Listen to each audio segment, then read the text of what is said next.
long it been? It been, what, 4-5 years? More like 34 years. Could be 40. Yeah, me and the gang, we get passing through y'all in the woods. And we blessed to escape the deadly water of Hurricane Katrina with our lives. And virtually nothing else.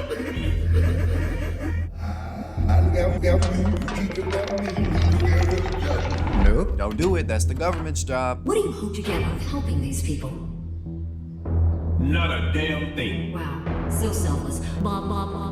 In a world where the media gets sent out to villainize Granddad, even though we know the real villain is the government. I'm sorry the levee's broke, but if they don't get their black asses out of my house, I'm gonna be broke. See, the hood just gets the cold shoulder, right? The hood smells the way it smells.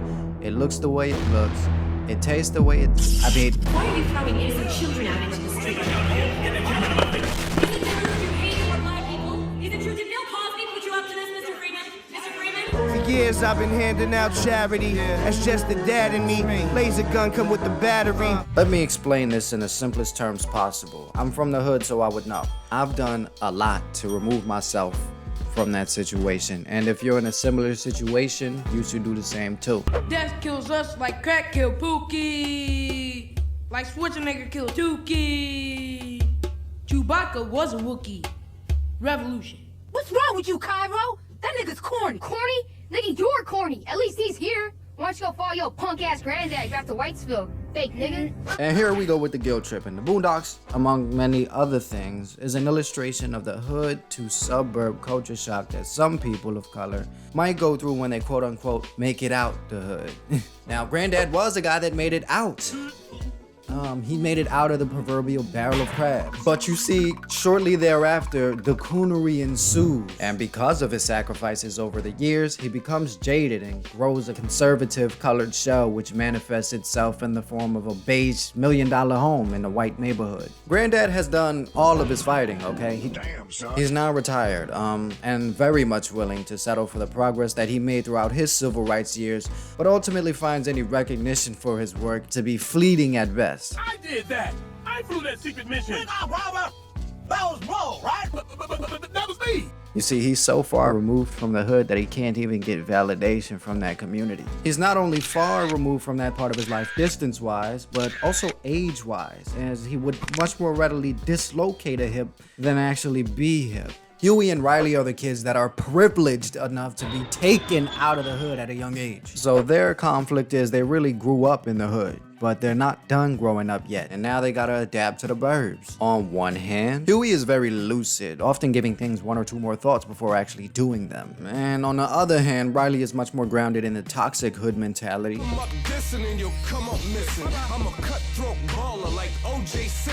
So his spirit animal would also be a crab. Riley's trying to bring the hood mentality to the burbs, while Granddad is on the other side, trying to fit in with the white folks, and Huey's somewhere in the middle. And obviously Uncle Ruckus would rather play Simon Says with Hitler before showing a black person a single shred of empathy. Whoa, ho, ho, nigga. Alright, so I have 2 things to say about these fools, right? 1, if you're not in the hood, stop acting like you in the hood. Come here. I can't do it, Granddad. I can't talk to the popo. Tell me who stole my car. Don't snitch, Granddad. They don't know nothing unless you tell them. Get it. Sir, please release the child. Release the child, sir. Someone stole my bike. Yo, Riley. Where's your bike? Thank you for not snitching. You stupid motherfucker. This is dumb, bro. And 2, don't just leave the hood and never look back type shit. Be mindful, that's all. Nigga. You nigga. From beyond the grave. Pay attention to detail. I think those 2 pieces matter in the larger puzzle as they scramble for their identity. Ain't I'm clean, no. After leaving the hood, Huey as a very, very, very young person gets to, for the first time, experience gaining perspective in life and being able to look back at stuff and figure out what the cause of it is. And speaking of causes, let's talk Katrina. On August 29, 2005, Hurricane Katrina struck the Gulf Coast of the United States.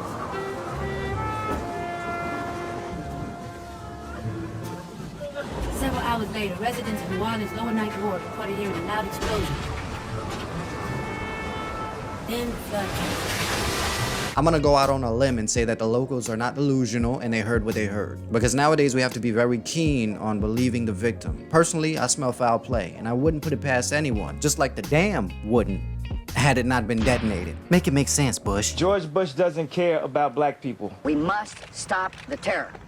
I call upon all nations to do everything they can to stop these terrorist killers. Thank you. Now watch this drive.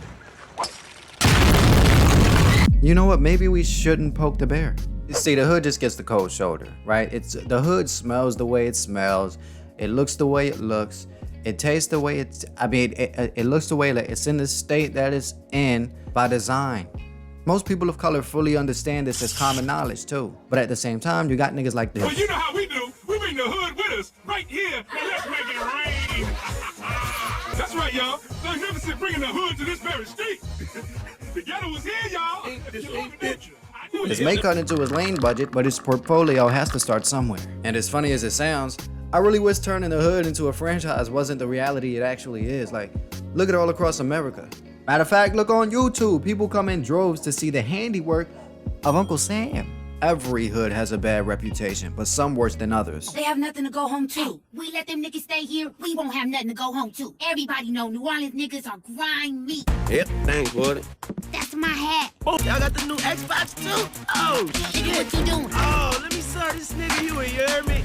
You don't even want nothing, Huey don't want nothing. Boy, I'm telling y'all, boy, y'all lucky we can, cause if I was a different type of nigga, I'm tired of left out here with everything clean up out this bitch with nobody knowing nothing.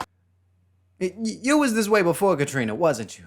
Just straight grimy. You see, because you just can't reason with ignorance at a certain level. Like, it gets to a point where it becomes absurd. Oh, what? What, you got some more sad songs, huh? That what you got for me? Or you mad cause your Katrina welfare check ain't showed up yet? Hell, y'all niggas wasn't making but $3 an hour before Katrina. Now each of y'all want $300,000, huh? Ain't that some bullshit? Again, I would argue you cannot reason with this level of ignorance. Just be like Huey, y'all. Somewhere in between the coons and the fake goons. Still dad, no silver spoon. Take care, see you soon. Sorry, you sorry niggas. White man brought in the whole Gulf of Mexico to watch y'all niggas away, but go on back. You niggas ain't too good at taking a hit now, are you? Go on. Save New Orleans. What they got down there worth saving? What, jazz? Jazz music? I hate jazz music. Sound like a lone car accident involving some cat. Hey, y'all seen that movie When the Levees Broke? I got a documentary called When the Levees Gonna Break Again. I'm gonna get me a dog, name him Levy. I'm gonna kick him every time it rains.